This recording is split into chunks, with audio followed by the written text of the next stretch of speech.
Good night, everyone. Hope you had a peaceful day. Now it's time to rest. A little moment just for yourself.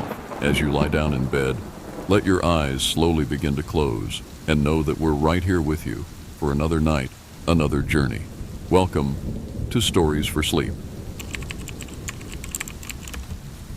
What if everything you knew about your life was a lie? In today's chilling story, a young woman uncovers a dark family secret, one that threatens to unravel everything she thought was true. Stay tuned, because what she finds will haunt you long after the video ends. Rachel had always believed that she was the only child, growing up in a quiet, picturesque house nestled on the outskirts of town. She never questioned the life her parents had given her. There were no siblings to argue with, no one to share her room, her toys, or her memories. It was just Rachel, her loving parents, and their tranquil life. She'd always felt like something was missing, but she couldn't put her finger on it. But as she grew older, Rachel started noticing strange things in her home, small, unsettling details that she couldn't ignore. It began with an old photograph she found tucked away in the attic while sorting through some boxes. It was a picture of her parents standing together with a little girl she didn't recognize. The girl looked exactly like Rachel. Same face, same eyes, same smile. But that couldn't be right, could it? Confused, she brought the photo to her parents, but they only offered vague explanations. "That's just an old friend of the family," her mother said with a forced smile, brushing it off as if it was nothing. "You've never met her," her father added. Rachel wasn't convinced. She felt an icy sensation creep over her as her mind raced with questions that no one seemed willing to answer. Over the next few weeks, Rachel's curiosity grew, and she began searching the house for more clues. It was in the attic, the place she had avoided for years, that she found something even more disturbing. A dusty old journal, bound in leather, hidden in the back of a drawer. The name on the cover was Avery, written in faded ink. Opening the journal, Rachel began reading the entries, her heart pounding with each word. The writing was strange, disjointed, but there was a clear theme running through it. The entries spoke of a twin sister, Avery, who had been born with Rachel, but was kept hidden away from the world. The journal mentioned how their parents had locked her away in the attic, fearing that Avery's condition would shame the family. But as the pages went on, the words became more frantic, filled with the twisted thoughts of someone desperate to be seen, to be heard. Rachel felt the room close in on her as the truth slowly began to dawn. She had a twin, a sister, one who had been locked away and forgotten. Her heart raced as she read more about Avery's isolation, how she had been confined to a small, dark room in the attic, abandoned by the very parents who had promised to love and protect her. The journal spoke of the horrors Avery had endured, how she was ignored, neglected, and left to fade into nothingness.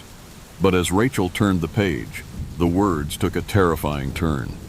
The entries grew darker, more paranoid, until they were nothing but incoherent ramblings about escape, about vengeance, and about the unrelenting need to be noticed. One entry was particularly chilling. "She watches. She knows. She's waiting for you to remember. And when you do, she will come for you." Rachel's blood ran cold. She could barely breathe, the words echoing in her mind as if they were speaking directly to her. Was Avery still alive? Or had she become something else entirely now? That night, after her parents went to bed, Rachel couldn't shake the feeling of being watched. The house, once comforting and familiar, now felt suffocating. She turned off all the lights, but the darkness seemed to press in from every corner. A cold draft blew through the cracks in the walls, and she heard something faint, but unmistakable. The soft sound of footsteps. Footsteps that weren't her own. She froze, listening intently. The footsteps seemed to come from above, from the attic. But that was impossible. No one ever went up there. Her parents never spoke of it, and Rachel had avoided it all her life, never daring to open that door. The footsteps grew louder, closer, until they stopped directly above her room. Then there was a soft knock on the ceiling, like a gentle tap, as though someone was trying to get her attention. Rachel's heart was in her throat as she stared at the ceiling. Her mind raced. Could it be Avery? Unable to resist, Rachel grabbed a flashlight and made her way to the attic door.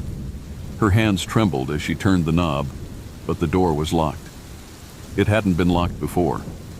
The chill in the air grew more intense, as if the house itself was holding its breath. Panicked, she ran downstairs to find her parents, but as she passed the kitchen, she stopped dead in her tracks. The reflection in the kitchen window, it wasn't just her anymore. There was another figure standing next to her. A girl, with the same face, the same eyes. Rachel spun around, but the figure was gone. Terrified, she called out for her parents, but when they appeared, they looked at her with strange, hollow eyes. "It's time," her mother whispered, her voice low and almost distant. Before Rachel could speak, her father turned to the attic stairs. The door creaked open, and a figure appeared at the top of the stairs. Avery, or what was left of her. Her once beautiful face was twisted, scarred by years of neglect, and her eyes, they were lifeless, empty, as though nothing human remained. "You remembered," Avery's voice echoed, but it wasn't her voice. It was hollow, broken, a whisper of something twisted and vengeful. "Now you'll know what it feels like to be forgotten." Rachel screamed as Avery began to descend the stairs, her movements jerky, inhuman. Her parents stood frozen, their faces blank, as though they were witnessing a nightmare they had long since stopped trying to wake up from. The last thing Rachel saw was Avery's twisted smile as she stepped into the light, her face contorted with rage and sorrow. Sometimes the past has a way of catching up with us, especially when we've tried so hard to forget it. Rachel learned too late that some things cannot be hidden away, not even by the ones we trust the most. Sophie and her younger sister Lily were inseparable, until the night everything changed. They had always been close, sharing their secrets, dreams, and even fears. They lived in a small, quiet town where life seemed simple and peaceful. But all of that shifted after a strange, stormy night that neither of them would ever forget. It had started as a normal evening. The two sisters were sitting in their room, drawing in their notebooks, when a sudden knock on the door startled them. Their parents were out, so the knock seemed unusual, especially since they didn't expect anyone. Lily opened the door, but no one was there. Just a cold gust of wind, and a strange, unexplainable feeling in the air. She shrugged it off, but Sophie noticed something different about Lily afterward. Her demeanor was off, distant, almost withdrawn. The next morning, everything changed. When Sophie tried to speak to Lily, she didn't respond. At first, Sophie thought she was just being stubborn, but it became apparent that something was terribly wrong. Lily couldn't speak, not a single word. Panic set in, and Sophie rushed her sister to the doctor. But the tests came back with no answers. Her vocal cords were fine. Her hearing was perfect, and there was no sign of physical injury. Yet Lily remained completely silent. It wasn't just the silence that was unsettling, it was the drawings. Every night after Sophie would go to sleep, Lily would stay up late, hunched over her desk, sketching furiously. When Sophie awoke the next morning, she would find a new drawing on the table, one more cryptic and disturbing than the last. At first, Sophie dismissed them as the ramblings of her confused sister. But then the drawings started to become too precise. One depicted a house engulfed in flames. Another showed a figure standing at the edge of a cliff, about to fall. And the most chilling of all was the drawing of a car, overturned on the side of the road, with a lone figure standing beside it, holding a bloodied hand. Each drawing seemed to predict something terrible, something Sophie couldn't ignore. The first one came true. The house fire happened just a week after the drawing was made, in a neighboring town. Sophie couldn't shake the feeling that it was connected to her sister's silent drawings. The more Sophie tried to understand, the more she realized how impossible it was to stop the horrors from unfolding. Every day, Lily would draw something new, a tragedy, a disaster, something always waiting to happen. And it always did. One day, Sophie found a drawing that sent a chill down her spine. It was of their own home, with the front door wide open. But there was something standing in the doorway. It wasn't clear, just a shadow. Sophie felt her heart race, and she rushed home that afternoon to check on Lily. When she arrived, the door was ajar. The house was eerily quiet, and Lily was sitting at the kitchen table, staring at the newest drawing.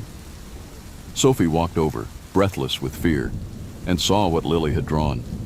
It was a dark, faceless figure standing behind her, its cold hand outstretched, as if waiting to grab her.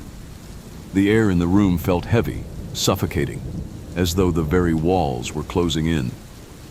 Sophie's eyes darted to the shadows in the corner of the room. But when she looked back at the drawing, it had changed. The figure was now closer, its hand almost touching Lily's shoulder.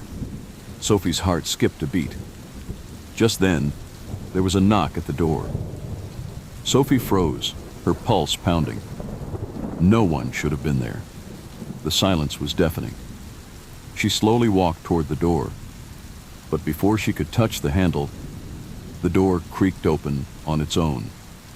Standing in the doorway was a man, dressed in tattered clothes with hollow eyes and a twisted grin that made Sophie's blood run cold.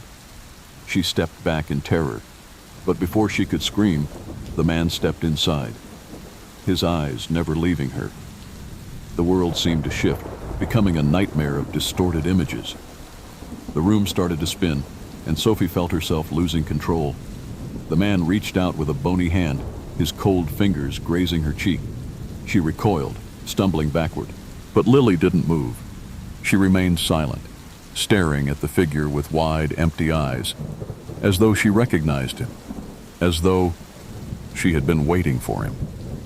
The man took a step forward, his grin widening. Sophie turned to Lily, desperate for help, but Lily didn't react. The silence was deafening. The only sound was the sinister scratching of the man's nails against the floor. The shadows in the room seemed to stretch, swallowing the light, as if the very house itself was turning against them.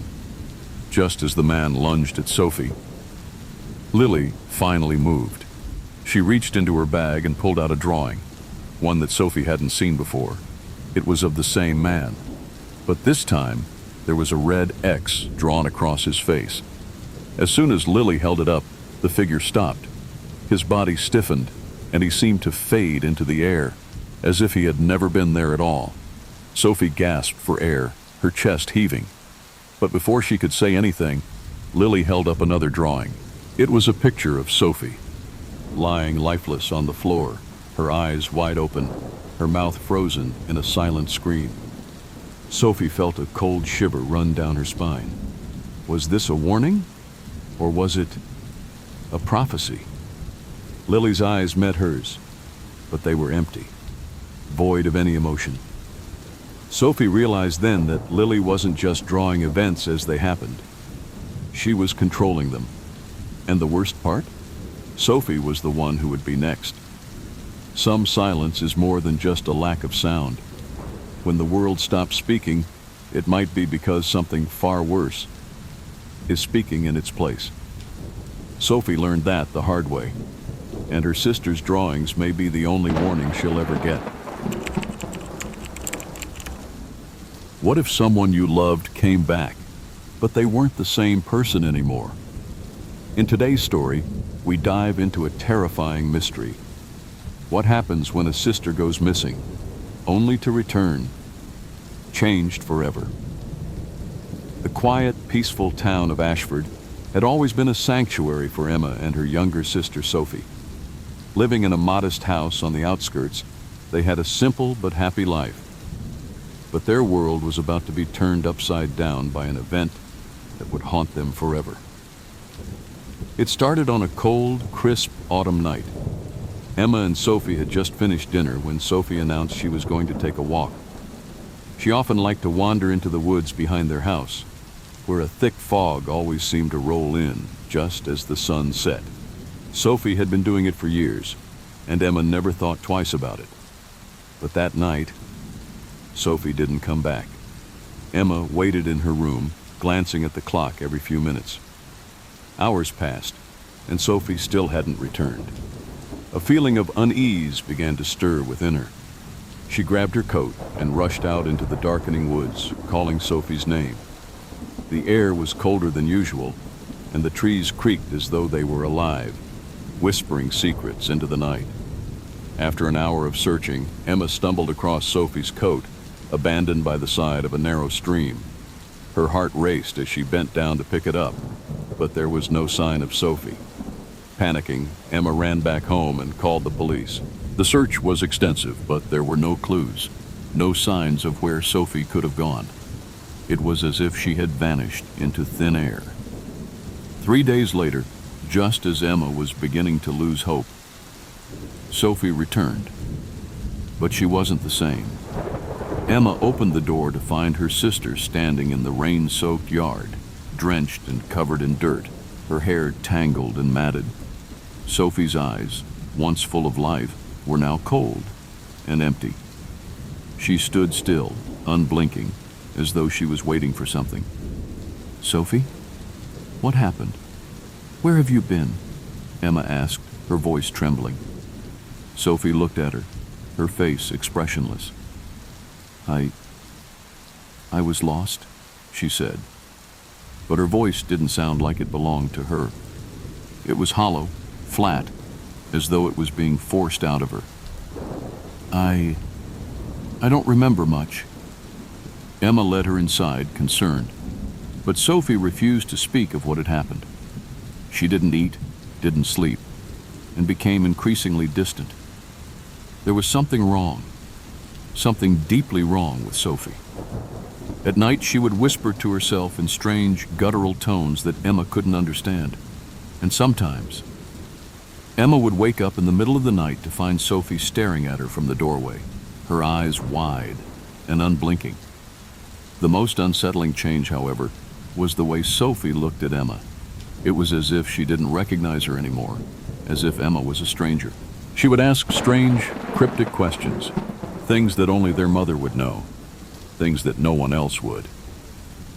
"I remember our mother's face, but it's all blurred," Sophie would whisper, her fingers tracing invisible lines on the wall. But it wasn't just the memory loss or the strange behavior. It was the dreams. Sophie began having nightmares, vivid and horrifying.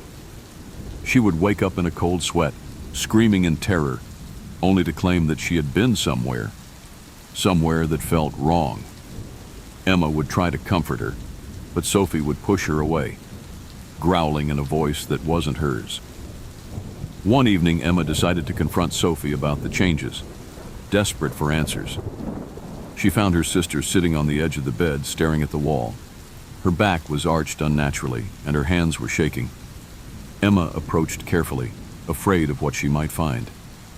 "Sophie, talk to me," Emma pleaded. "Tell me what happened. Why are you acting like this?" Sophie turned slowly, her face contorting into a twisted grin. It wasn't her grin, not the way Sophie would smile. It was something darker, something terrifying. "I am not Sophie," she said, her voice dripping with malice. "Sophie is gone. She's been replaced." Emma's heart dropped. She stumbled backward, her breath coming in shallow gasps. "What do you mean? What happened to you?" The answer came in a voice that was both familiar and alien at once. A deep, guttural sound that made Emma's blood run cold. "I took her. She's mine now, and you'll never get her back." Terrified, Emma bolted out of the room and ran to the attic, searching frantically for anything that could explain what was happening to her sister. Among the old boxes and dusty belongings, she found an old family photo album. As she flipped through the pages, one particular photograph caught her eye. It was a picture of Sophie. Only this time, there was something different about her. In the background, just behind Sophie's smiling face, a dark figure lurked. Its eyes were hollow, its features blurred, but there was no mistaking it. It wasn't human. As Emma stared at the photo, the house suddenly felt colder, the air thicker. She heard footsteps behind her. Spinning around, she found Sophie standing at the top of the stairs, her body contorted in a way that shouldn't have been possible. Her eyes were now black, and her mouth twisted into a snarl. "You should have left me alone, Emma," Sophie said, her voice echoing in a tone that was no longer hers. "Now, you will join me." The shadows in the room began to move, curling and twisting around Emma, pulling her toward Sophie. The air was heavy with a presence she couldn't explain. The thing that had taken her sister was here, and it wasn't going to let her go without a fight. Desperately, Emma grabbed the photo album and flung it at Sophie. The book hit her sister in the chest, and for a brief moment, Sophie's body jerked backward. The darkness surrounding her flickered, but it didn't fade. The thing inside Sophie screamed, a sound so deafening that it shattered the glass in the room. But Sophie didn't stop. She lunged forward, her hands outstretched, her nails like claws. Emma turned and ran for her life, knowing that the sister she had once known was gone forever, taken by something far older and far more evil than she could ever comprehend. As she fled into the night, Emma heard the whispers of Sophie's voice echoing in the wind, calling her name, beckoning her to return. The house was silent once more, but Emma knew it wasn't over, not by a long shot.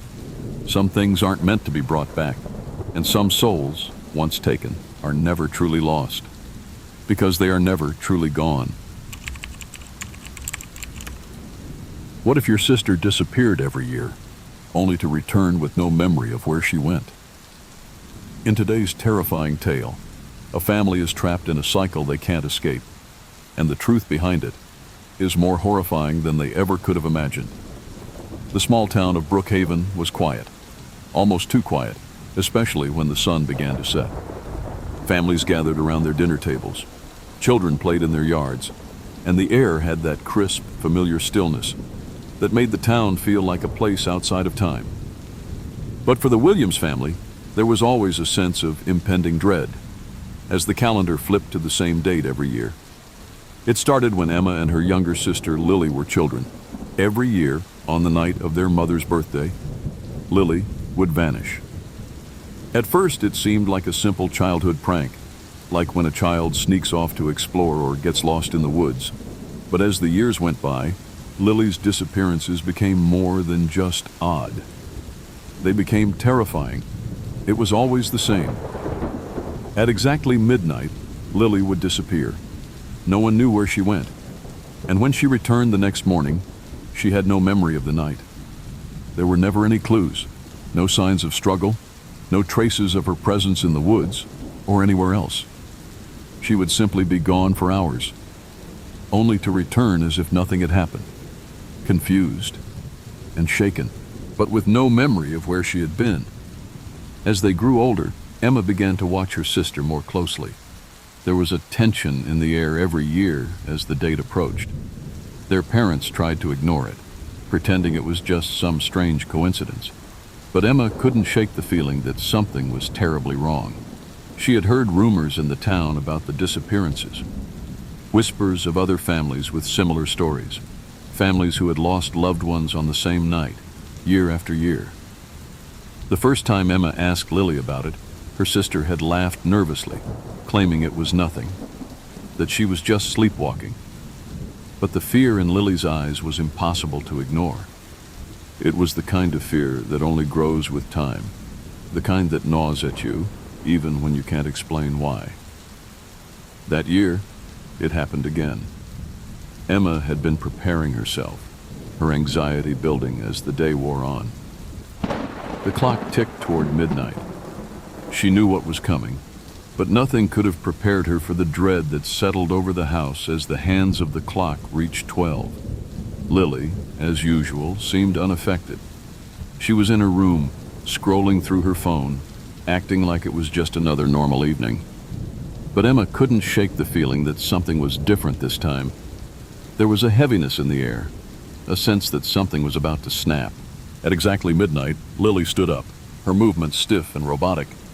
She didn't speak a word as she slowly walked toward the door, her eyes vacant. Emma rushed to stop her, calling her name, but Lily didn't respond. It was as if she was sleepwalking, a shell of the sister Emma knew. Terrified, Emma followed her into the night.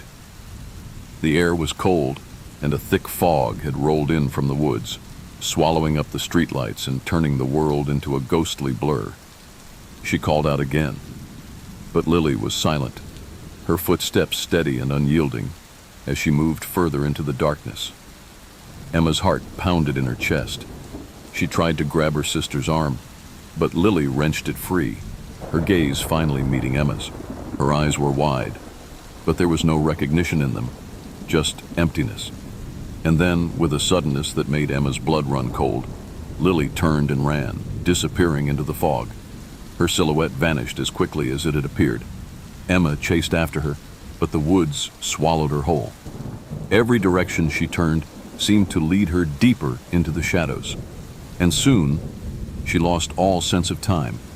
It felt like hours, maybe even days, before she finally gave up, breathless and drenched in sweat, screaming her sister's name into the endless night. But there was no answer. Just as Emma was about to collapse in exhaustion, she felt a hand on her shoulder. She spun around to find Lily standing there. Her eyes were empty, her face pale and expressionless. But there was something wrong, something unnatural about the way Lily moved, as though she wasn't quite human anymore. "Lily?" Emma gasped, her voice trembling. "Where have you been? What happened?" Lily didn't answer. She simply stared at Emma, her mouth slowly curling into a twisted grin that made Emma's stomach churn. And then, without a word, Lily turned and began walking back toward the house. Her footsteps were eerily calm in the midst of the chaos. Emma followed, too frightened to leave her sister alone in the woods. When they reached the house, Lily walked straight to her room, sat down on the bed, and fell asleep, as if nothing had happened. It was as though the night had never occurred, as though Emma's frantic search had been a dream. The next morning, when Emma tried to talk to Lily about the night before, her sister didn't remember a thing. She couldn't recall leaving the house, couldn't remember the strange, twisted grin, couldn't remember anything at all. But Emma knew. She knew the truth, and the truth was far darker than she could have imagined. As the days passed, Emma began to notice subtle changes in Lily.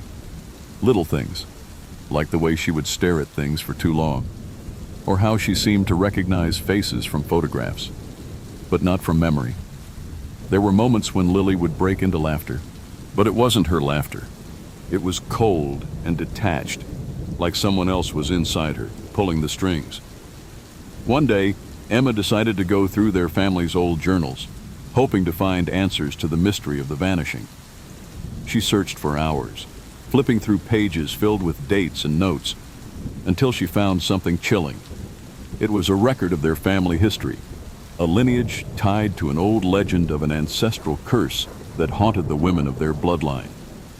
The curse, according to the journal, was tied to the night of their mother's birth, when the first sister in their family disappeared, never to be seen again. The curse had passed down through the generations, always claiming one sister every year, leaving her with no memory of the events and returning her with no explanation. But the most chilling part of the journal was a single cryptic sentence written in the margins. When the last sister disappears, the curse will be lifted, but at a cost. Emma realized with horror that the curse was not just an event. It was a cycle that had claimed Lily year after year. And soon, it would claim Emma as well. Some cycles are never meant to be broken, and some truths are buried too deep to be uncovered. What if you inherited something you never expected? In today's chilling tale, two sisters come face to face with a house that holds not just the secrets of their family, but secrets about them that they never even knew. When Sarah and Emily received the letter, they had no idea it would change their lives forever. The envelope was old, the paper yellowed with age, and the seal, bearing the family crest, was almost completely worn away. Inside, a single page of fine parchment informed them that they had inherited their late aunt's estate, a sprawling mansion in the countryside that had been in their family for generations. The sisters had never been close to their aunt. In fact, they had barely known her. She was a reclusive woman, one who lived alone in the mansion, rarely seen by anyone in the family. Yet when her passing was announced, it stirred something within them, a mix of curiosity and unease. They had never expected to be the ones to inherit anything, least of all this ancient, isolated house.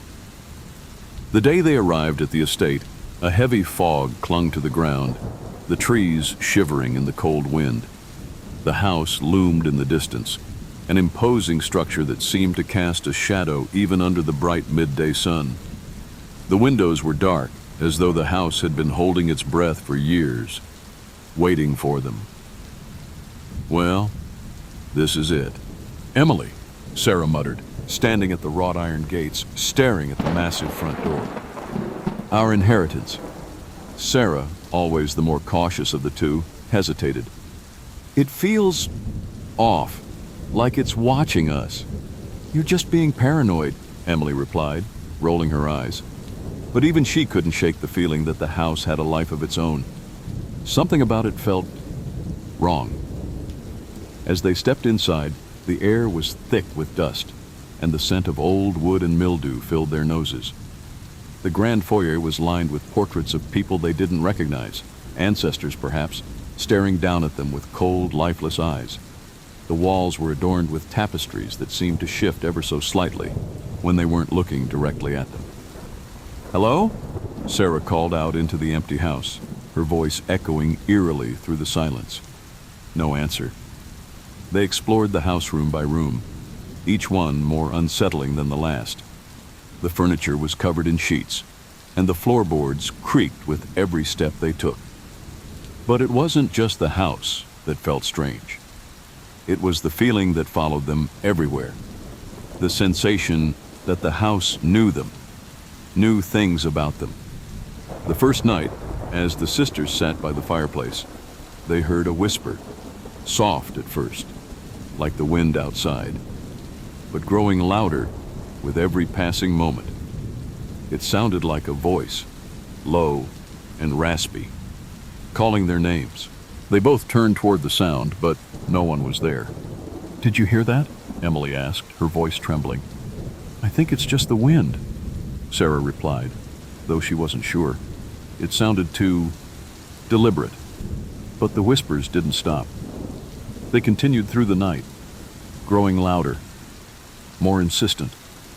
The sisters tried to ignore it, convincing themselves it was just their imagination, the old house settling. But the whispers didn't just call their names. They spoke of things only they knew. Secrets they had never shared with anyone. Things no one could have known. The next day, Sarah found a diary hidden in one of the bedrooms. It was her aunt's. There was no mistaking the handwriting. But as she flipped through the pages, her stomach dropped. The entries described strange occurrences in the house, each more bizarre than the last. The most chilling part? The diary spoke of an awakening within the house, something tied to the family bloodline. "The house knows them, even before they arrive," one entry read. "The secrets are always revealed in the end, and they will see the truth before they leave." As Sarah read, she felt an icy chill creep up her spine. She turned to Emily, who was standing near the window staring out into the overgrown garden. "Emily," she whispered, "I think we're being watched." Emily turned slowly, her face pale. "It's not just watching us, Sarah. It's waiting for us." to uncover the truth. It knows our secrets. That night, the house became unbearable. The walls seemed to pulse, as if breathing. The whispers grew louder, echoing their deepest fears and regrets. But then, something strange happened. Sarah was sitting in the parlor, trying to make sense of the diary, when a portrait on the wall suddenly shifted. It was one of the ancestors, the same one that had seemed to watch them from every corner of the house. The figure in the painting appeared to smile, just slightly, as if acknowledging their presence. Frightened, Sarah rushed to the painting and pulled it down. Behind it was a hidden door, small and barely noticeable. Her heart raced as she opened it, revealing a narrow staircase leading down into the dark. "Emily, come here," she called, her voice shaking.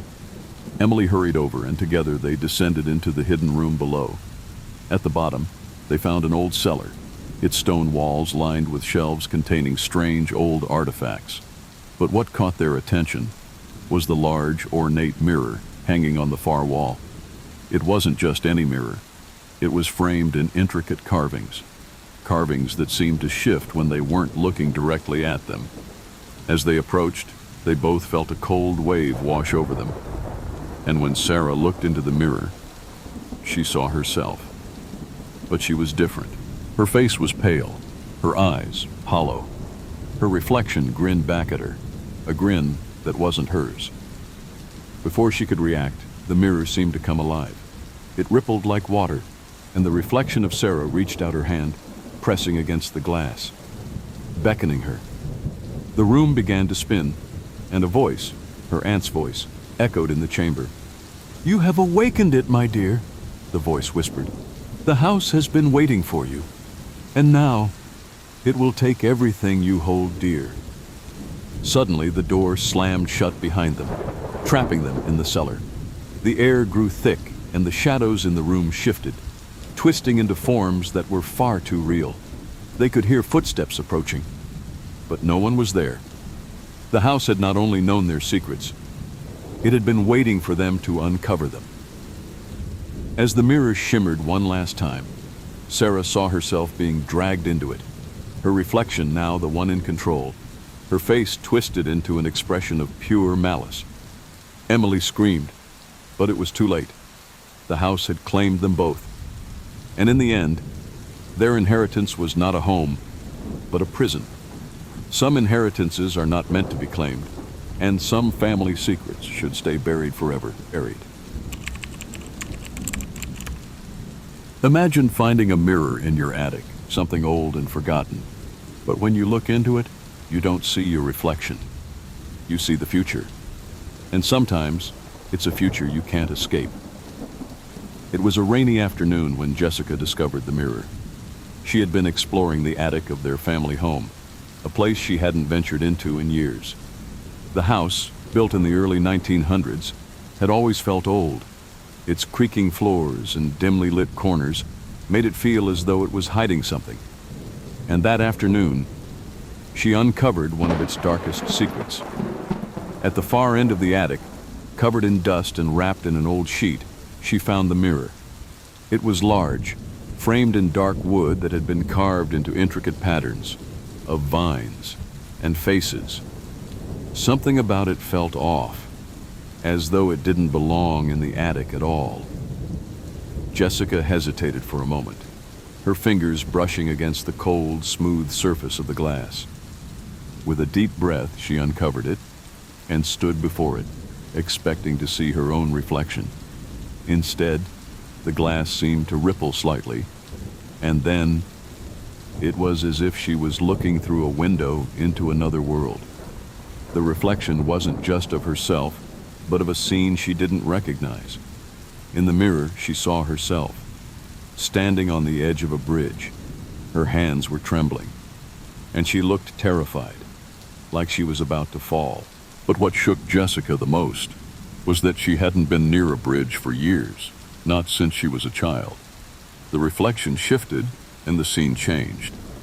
This time, it showed her younger sister, Lily, sitting on the living room floor, playing with her toys. But as the seconds passed, Jessica could see Lily glance up, a sudden look of fear in her eyes. The scene shifted again, this time showing Lily, standing outside in the pouring rain, alone. Her expression desperate as she stared toward the house. Confused, Jessica blinked and rubbed her eyes, convinced that she was seeing things. But when she looked back into the mirror, it had shifted again. This time the reflection was of her face contorted with anguish, her hands pressed against the glass. But there was no glass in the room, just the mirror, and it was showing something that had not happened yet. Jessica felt a chill run down her spine. The reflection in the mirror seemed to pull her in, as though it were alive, beckoning her to follow its story. She left the attic, the mirror's images burned into her mind. But no matter how hard she tried, she couldn't shake the feeling that something was terribly wrong. The next few days were filled with an overwhelming sense of dread. Jessica couldn't stop thinking about what she'd seen in the mirror, and she found herself unable to focus on anything else. She started to feel as though the mirror was calling to her, whispering things she didn't want to hear. Lily, her younger sister, noticed the change in Jessica. She seemed distant, almost haunted. One night when they were sitting together in the living room, Jessica couldn't help but stare at Lily, the memory of the mirror's reflection fresh in her mind. "Jess?" Lily asked, her voice soft, filled with concern. "What's wrong?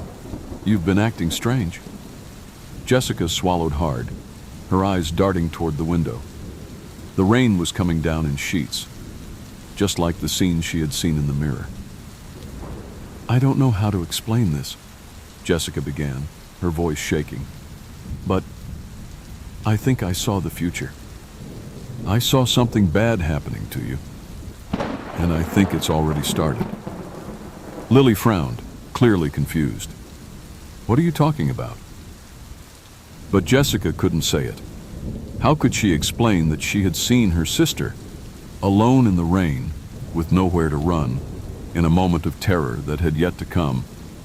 She couldn't bring herself to tell her that she feared the tragedy in the mirror was inevitable, that the curse of the mirror had already set things in motion. Days passed, and Jessica's fear grew. She found herself unable to stop thinking about the mirror, about the things it showed her. But it wasn't until the night everything began to unfold that she realized just how deeply the mirror had altered her fate. It started with Lily. One evening, after a particularly heavy storm, Jessica couldn't find her sister anywhere in the house. Panic set in as she searched every room, every corner. It wasn't until she saw the back door left wide open that her heart sank. "Lily!" she called out, her voice breaking. She ran into the yard, the rain soaking through her clothes, and she searched the garden, the trees, the fence. But there was no sign of Lily, only the relentless pounding of the rain. And then Jessica heard it, soft at first, like a whisper, then louder. "Help me, Jess. Help me." The voice was unmistakable. It was Lily. But where was she? Suddenly she saw her, the reflection of her sister standing in front of the bridge in the field behind their house. The same bridge Jessica had seen in the mirror. And there, standing on the edge, was Lily, her face twisted in terror, just like the reflection. Jessica's heart stopped. The mirror had shown her this moment. It had shown her exactly what was going to happen. Desperate, Jessica ran toward the bridge, her feet slipping in the mud. The rain blurred her vision, but she knew her sister was close. She had to stop her from doing whatever it was the mirror had shown. When she reached the bridge, she found Lily, standing at the edge, staring into the water below. "Lily, no!" Jessica screamed, her voice barely audible over the storm. "Come back, please." Lily turned slowly, her eyes wide with confusion. "Jess, what are you doing here?" "I saw it. I saw what you're going to do," Jessica cried, her heart racing. "You can't." But before she could finish, a powerful gust of wind swept through the air, knocking Lily off her feet. Jessica reached out, her hands desperately grabbing for her sister. But it was too late. Lily slipped, tumbling over the edge of the bridge and disappearing into the dark, churning water below. "No!" Jessica screamed, falling to her knees. The water was already rising, the rain turning the ground into a slick, unrelenting current. But as she stood there, staring at the spot where her sister had fallen, Jessica heard a whisper again, a voice that was both familiar and haunting. "It's too late, Jess. The mirror has already claimed her." In that moment, Jessica understood. The mirror had cursed her family, and now it was taking what it had always intended to. She had tried to change the future, but the tragedy she had seen was already set in motion. There was nothing she could do to stop it. The mirror's curse had come to pass. Some things are meant to stay hidden. But when the future is reflected in your eyes, there's no escaping what's already been written. What if your life wasn't just your own? What if someone else's fate was tied to yours? And if you died, they would die with you. In today's story, we explore a bond that cannot be broken until one sister is forced to fight for her life and the life of her sibling. Sophie and Lily had always been close. Growing up in a small, isolated town, they had only each other. Their parents were often away on business, leaving the sisters to rely on one another for comfort, guidance, and most of all, protection. They were inseparable, their bond unshakable. But Sophie had no idea just how literal that bond truly was. It started on Sophie's 21st birthday. She had always known there was something a little strange about their family's history. Whispers from distant relatives, unsettling looks from neighbors, and vague mentions of old traditions she didn't quite understand. But she never thought much of it until that day. Lily had given Sophie an old, ornate necklace as a gift. It was a family heirloom, passed down from generation to generation. Its intricate design depicted a serpent and a phoenix, entwined together. Sophie had admired it, but there was something about it that made her uneasy. She could feel the weight of the necklace as she put it around her neck, almost as though it were alive. That night, after they celebrated, Sophie went to bed, feeling strangely restless.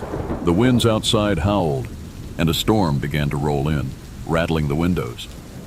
Sophie couldn't sleep, her mind racing. Her chest felt tight, her breathing shallow. It wasn't until she heard Lily's scream that she finally shot up, her heart pounding in her chest. Rushing to her sister's room, Sophie found Lily standing by her bed, pale as a ghost, trembling with fear. "Lily, what's wrong?" Sophie asked, her voice thick with concern. Lily's eyes were wide, her hands shaking as she pointed toward the window. "It's him," she whispered. "I saw him again. The one who cursed us." Sophie felt a chill crawl up her spine. She had heard Lily mention a man before, an old legend their grandmother had told them about when they were younger. The tale spoke of a curse that had been passed down through their bloodline, a curse that would bind the fates of two sisters, making them inseparable. If one died, so would the other. But Sophie had always dismissed it as a fairy tale. But now, seeing her sister's terrified expression, Sophie wasn't so sure. "You have to tell me what's going on," Sophie urged. "Who's cursing us?" Lily hesitated, looking down at her hands. "It's been in our family for centuries," she said, her voice barely above a whisper. "The curse is tied to the necklace you're wearing, the one I gave you." Sophie's eyes widened as she reached for the necklace. The weight of it felt heavier, now as if it were pulling her down, anchoring her to something dark and ancient. Lily continued, her voice trembling. "The curse says that if the one who wears the necklace is ever in danger, the other will die with them. Our lives are bound together, forever. It's always been like this, passed down from generation to generation, but no one has ever broken it. We've always lived in fear, never knowing when it would come for us." Sophie felt her stomach drop. "But that doesn't make sense. How can this be real? We're just..." regular people. "I wish it weren't true," Lily said, shaking her head. "But it is. The man in my dreams, he's the one who cast the curse. He's coming for us, Sophie. He wants to take us both. And unless we can break the bond, we'll die together." The next few days were filled with dread. Sophie couldn't shake the feeling that something was watching them, that the air around them had grown heavier, more oppressive. Strange things began happening. Objects would move when no one was near them. The air grew unnaturally cold, and every night, Sophie would wake up to hear faint whispers calling her name. One evening, as Sophie was returning home from a walk, she found Lily standing outside, staring at the horizon. Her eyes glazed over. "Lily!" Sophie called, rushing toward her. Lily turned to face her, but her eyes were empty, lifeless. "It's happening," she said, in a voice that wasn't her own. "The curse is coming for us." Sophie's heart raced as she reached for her sister, but before she could touch her, Lily collapsed into her arms, her body limp. Panic surged through Sophie's veins as she checked her sister's pulse. It was faint, almost non-existent. "No, Lily!" Sophie screamed, tears flooding her eyes. She could feel the curse tightening around her throat, squeezing the breath from her lungs. The pain of losing her sister felt unbearable, as though her very soul was being torn apart. In that moment, Sophie realized the truth. The curse wasn't just an old legend. It was real, and it was about to claim them both. Desperate, Sophie ran inside, clutching Lily's body, her mind racing for a way to break the curse. She recalled what Lily had said about the necklace. The key to undoing the curse was tied to it. Sophie ran to the attic, searching for anything that might help. Amid the dusty old books and family heirlooms, she found a journal belonging to their grandmother. The journal spoke of a ritual, an ancient way to break the bond. But it was dangerous. The ritual required one sister to offer up their life to save the other, to break the curse once and for all. It would be a sacrifice of unimaginable cost. Sophie stood frozen, the journal heavy in her hands. She had to decide. Would she let the curse take them both? Or would she sacrifice herself to save Lily? With no time to spare, Sophie returned to her sister's side.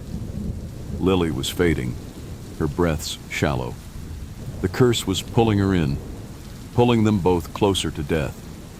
Sophie placed her hand on her sister's chest, feeling the weight of their bond, the curse that had cursed them for generations.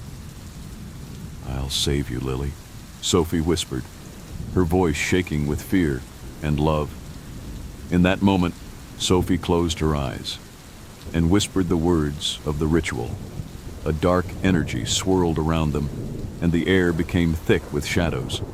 The bond between them snapped, but not without a cost. Sophie's body went cold, her life force slipping away, but Lily gasped for breath, her eyes snapping open. She was alive. Sophie smiled softly as the shadows consumed her. She had saved her sister, but at a price. That could never be undone. The curse was broken, but at the cost of Sophie's life. And as Lily stood over her sister's lifeless body, she knew that no matter what, she would never forget the sacrifice Sophie had made to free them from the cursed bond that had haunted their family for centuries. Some bonds are too powerful to break, but when love is the sacrifice, it can change everything. Will the curse claim them forever, or will love be enough to set them free? What if the walls of your home held a secret? A voice from the past, a sister long thought dead. And what if she never left? The house had always been too quiet since Emily disappeared. 10 years had passed, but the silence still lingered like a shadow. Sarah, now in her early 20s, had returned to her childhood home after their parents moved away. The house was old, creaky, and filled with memories that Sarah had buried deep. Most of them were of Emily, her twin sister, who vanished without a trace when they were just 12. Everyone had their theories. She ran away. She was kidnapped. She drowned in the nearby river. But no one ever found a body. No evidence. Just an open window. And a whisper of wind the night she disappeared. Sarah never believed Emily left willingly. And now, being back in the house, that uncertainty weighed heavily on her. On her first night alone in the house, Sarah lay awake in bed, listening to the ticking of the hallway clock. And then she heard it, a scratching, faint, almost rhythmic, coming from the wall behind her headboard. She sat up quickly, her heart already pounding. Mice, she told herself. It was nothing. Old houses made noise. But the scratching wasn't random. It almost followed a pattern, like something trying to communicate.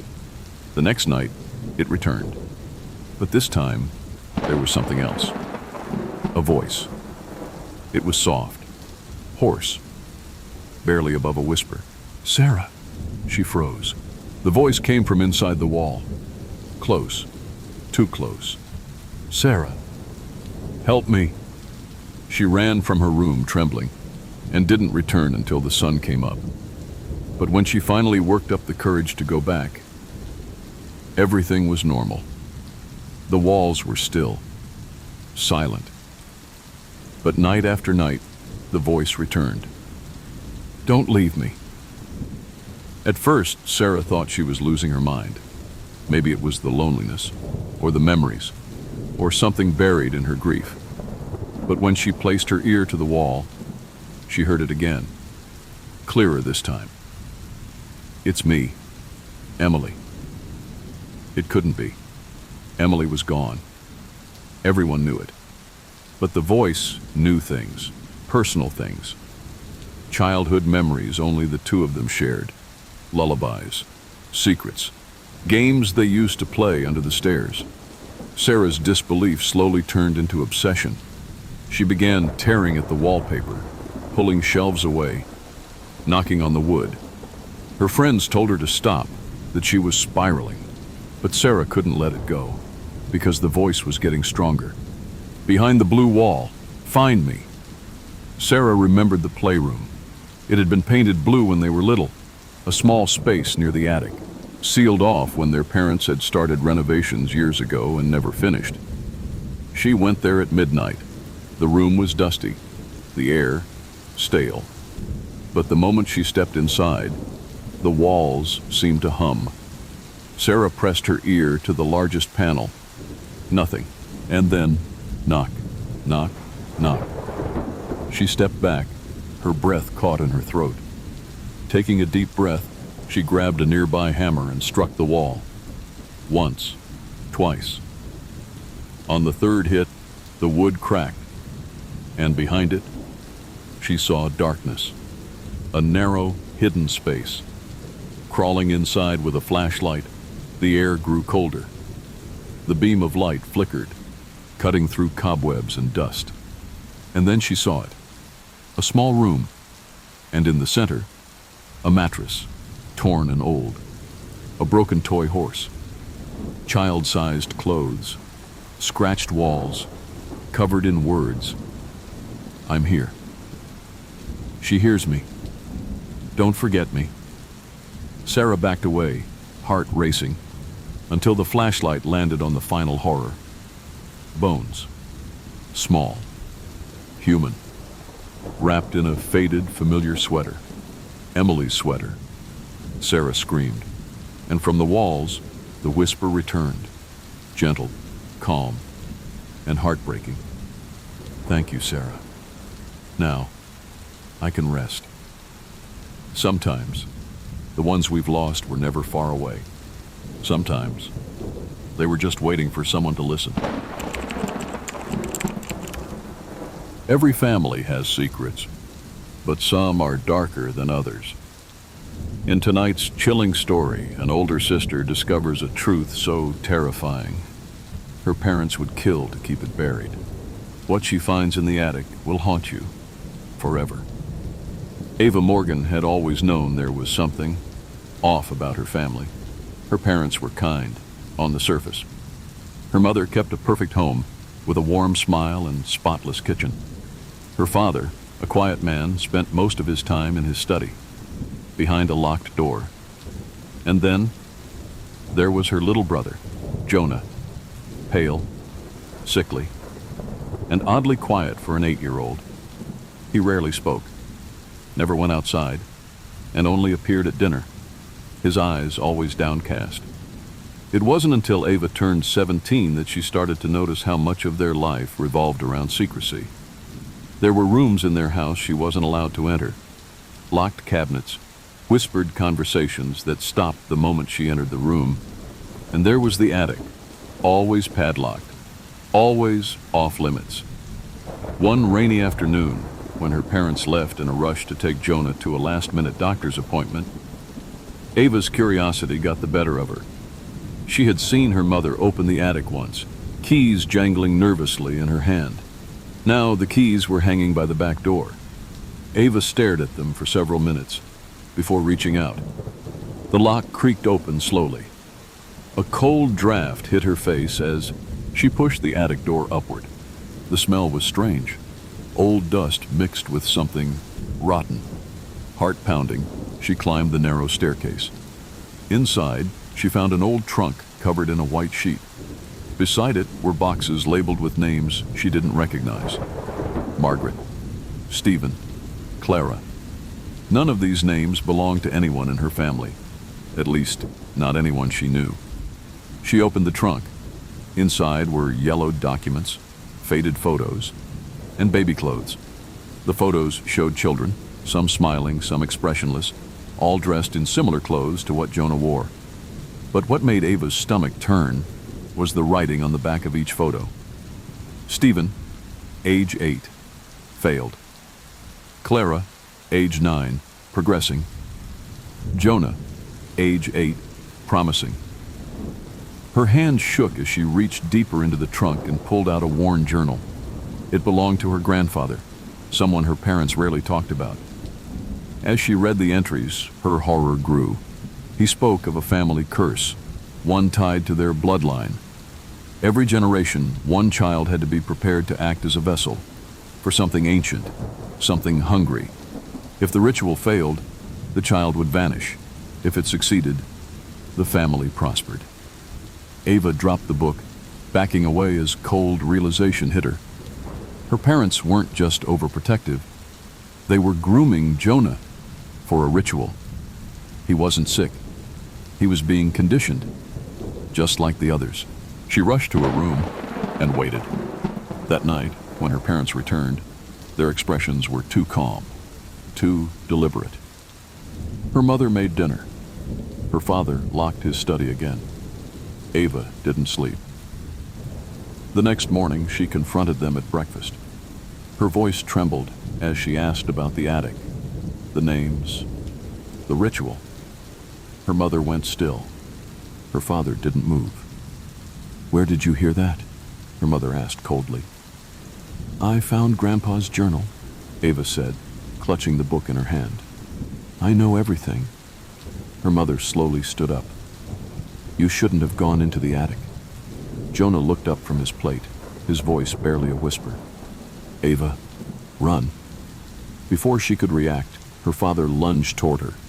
She bolted out of the kitchen, Jonah right behind her.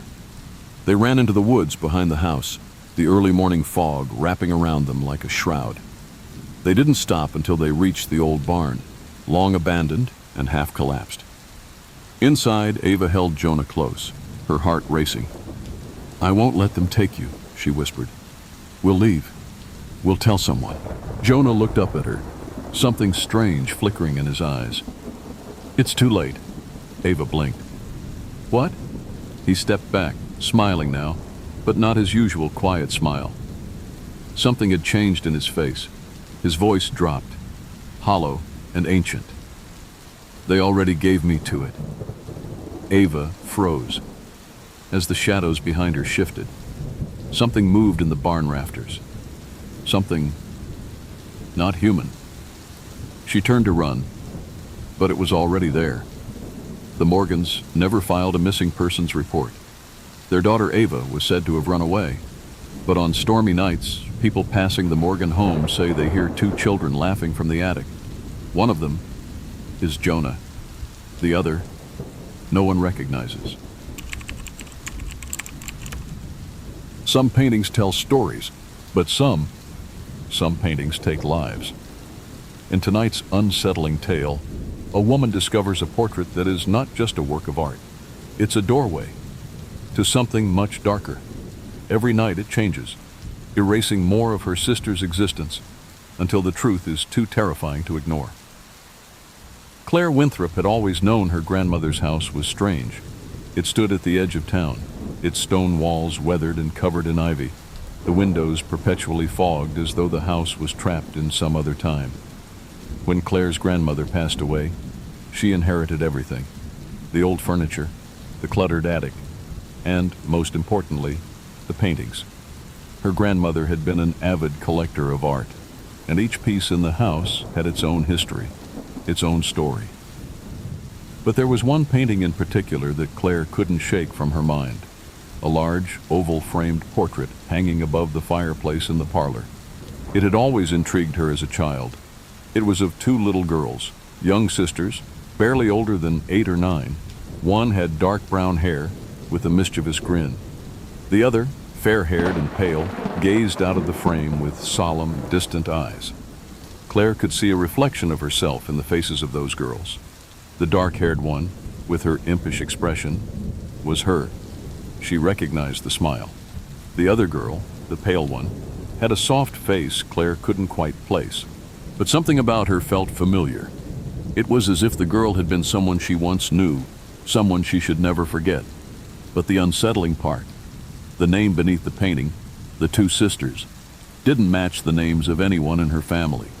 The artist, a man by the name of Elias Goodwin, was unknown to Claire, and nothing in her family history hinted at any connection to the portrait. Yet, it felt too real, too personal. One night, after moving in and settling into her new home, Claire decided to clean up the parlor. Dusting the frame, she stared at the painting longer than usual, noticing something that hadn't been there before. The dark-haired girl, her, seemed to have aged. There was a subtle change, an added layer of sorrow in her eyes. Her smile had faded, and her gaze seemed distant, almost sad. The next night, Claire tried to ignore it. She went to bed, but sleep eluded her. The soft creaking of the house seemed louder than usual. The wind whistled through the cracks in the walls. Then there was the sound, faint, like a whisper, but unmistakable. It came from the parlor. Claire. It was a soft voice, low and raspy, almost drowned by the wind. Her heart raced as she got out of bed. The house was still. Everything was quiet again. But as Claire stepped into the parlor, the hairs on the back of her neck stood on end. The painting had changed. The dark-haired girl now appeared older, no longer a child, but a young woman. Her eyes, once bright, were now hollow and dark, as if drained of life. The pale girl, however, was gone. Where she once stood, only an empty space remained. Claire's heart thudded painfully in her chest. It couldn't be possible. She had seen the painting just hours before. The girl with the pale blonde hair had been there, standing beside her. But now, there was nothing. Just an empty spot. Frantically, Claire reached for her phone and texted her sister Lily. They were close, but Claire hadn't seen her in weeks. She hoped Lily had the answer. She typed, "Lily, have you seen the painting in Grandma's house? The one with the two girls? The one we used to talk about?" The response came hours later. A short message from Lily. "I don't know what you're talking about. I don't remember any painting." Lily didn't remember it. That wasn't possible. How could she forget something so significant? Something that had haunted Claire for as long as she could remember. Desperate for answers, Claire dove into her grandmother's old journals, searching for any mention of the portrait. She found nothing, but something strange caught her eye. A loose page hidden in the back of a leather-bound journal. The writing was in her grandmother's hand, faded with age. The girls. Elias's final work. The curse. It consumes them. It will consume her next. Claire's pulse quickened. What was this? A curse? But the most terrifying part was the name. Her name. It had been written at the bottom. Claire Winthrop, the final sister. Suddenly the house felt colder. The air grew heavy, as the shadows stretched longer than they should. She stood up from the desk, the hairs on the back of her neck prickling. Something wasn't right. The following night, Claire woke to a horrifying sound. A whisper. Faint, but unmistakable. It came from the parlor. The floor creaked as Claire walked toward the painting. Her heart hammered in her chest as she approached. The room was dim, but the painting seemed to glow in the moonlight. She couldn't tear her eyes away, and then it changed again.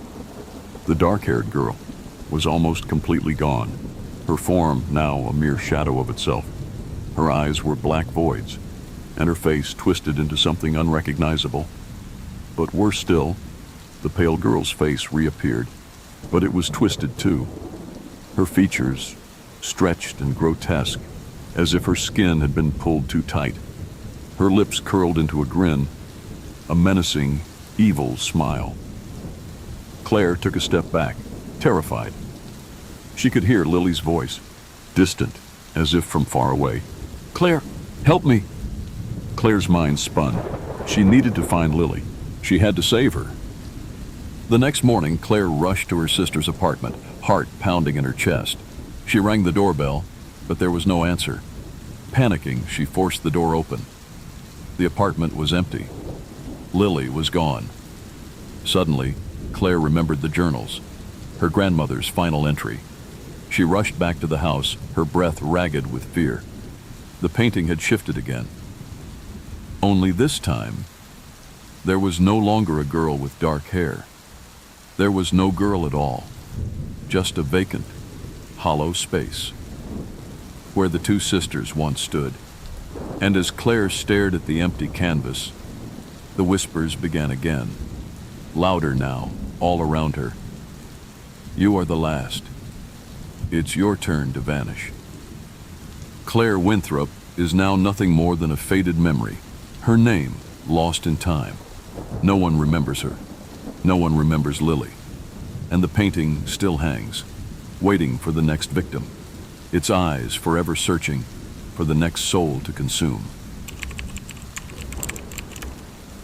What if the person closest to you wasn't who you thought they were?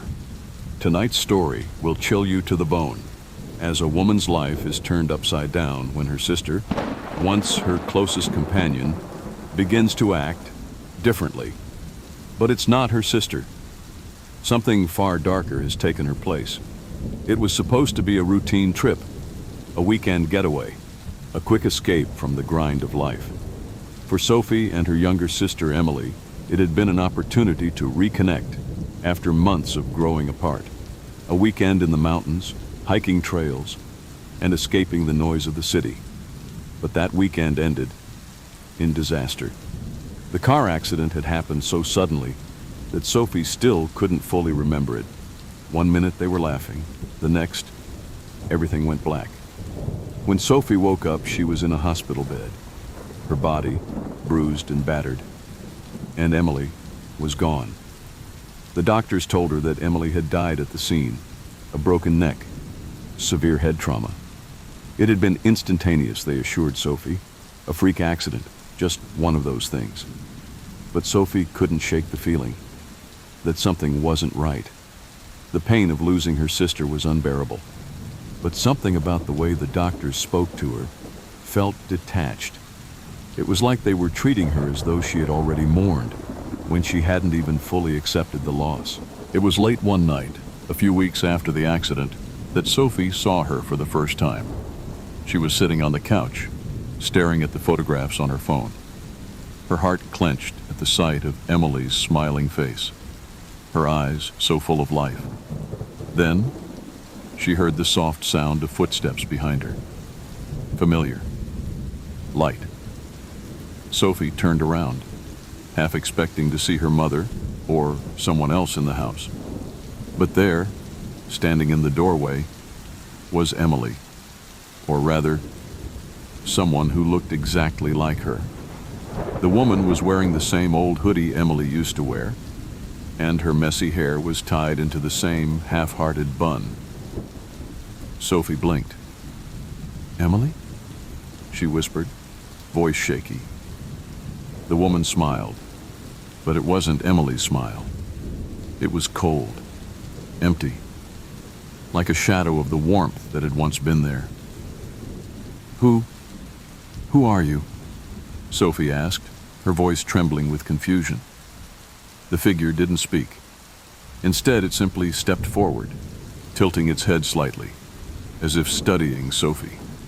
Her gaze was unnervingly blank, like the expression was put on just for show. Sophie froze, her heart racing. But then the woman, the thing that looked like her sister, turned and walked away, disappearing down the hallway into the shadows. Sophie's mind raced. Had she imagined it? Could she have been dreaming? She tried to convince herself that grief was making her hallucinate, but the feeling in the pit of her stomach told her otherwise. The next morning, Sophie went to the kitchen, feeling like something was off. When she turned the corner, she saw her again. The figure, Emily, was standing at the table, pouring a cup of coffee. Her movements were precise, methodical, but her eyes were vacant. Sophie's breath caught in her throat. "Emily?" she asked again, taking a hesitant step forward. The woman looked up, and for a moment, Sophie saw her sister's face, the real Emily's face. But it was gone in an instant, replaced with that cold, blank expression. "I'm sorry. Did you say something?" The voice was the same, but there was an unfamiliar sharpness to it. Sophie felt a chill creep down her spine. "No, nothing." Every day after that, the same thing happened. Emily would appear, only it wasn't Emily at all. It was a perfect replica. But every time Sophie looked into its eyes, she felt a growing sense of dread. It was as though the person standing before her was an imitation, someone who had learned all her sister's mannerisms, but had none of the warmth, none of the life. Sophie began to lose sleep. She couldn't trust her own mind anymore. Was she going mad?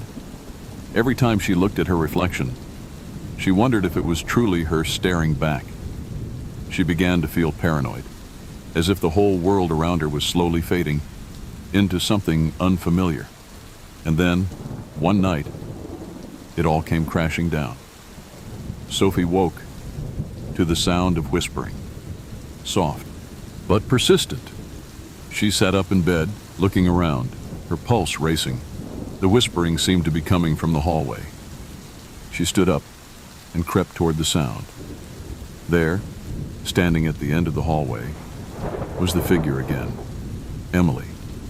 But this time, she was different. Her face was twisted, the smile now mocking and grotesque. "You're not my sister," Sophie whispered, feeling the words escape her lips before she could stop them. The thing that looked like Emily tilted its head and smiled wider. The smile grew impossibly large, stretching across its face, and its eyes, those cold, empty eyes, began to flicker in and out of focus. "It's me, Sophie," it said, but its voice was wrong, distorted. "It's always been me." Sophie stumbled backward, her heart pounding, as the creature stepped forward, its movements jerky and unnatural. I I don't understand, Sophie gasped, her mind spinning. You died. You died in the crash. I saw it. The thing that resembled her sister laughed. A horrible, echoing sound that didn't belong in the quiet of the house. Did I? Or was that just another way to keep you from realizing the truth? Sophie backed up into the corner, her skin crawling. What truth? She whispered. The doppelganger said that I've always been here, that I've always been her. And now, I'm you. In that moment, Sophie realized, with sickening clarity, what had been happening.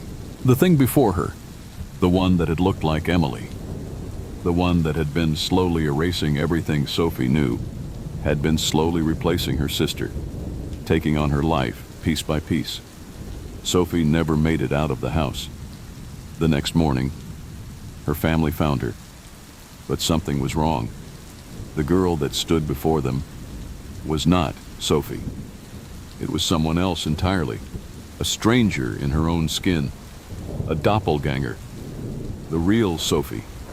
She was gone, lost to the thing that had replaced her, trapped in a world where no one would ever remember her. And now, it was taking Sophie's life, as if it had always belonged to her.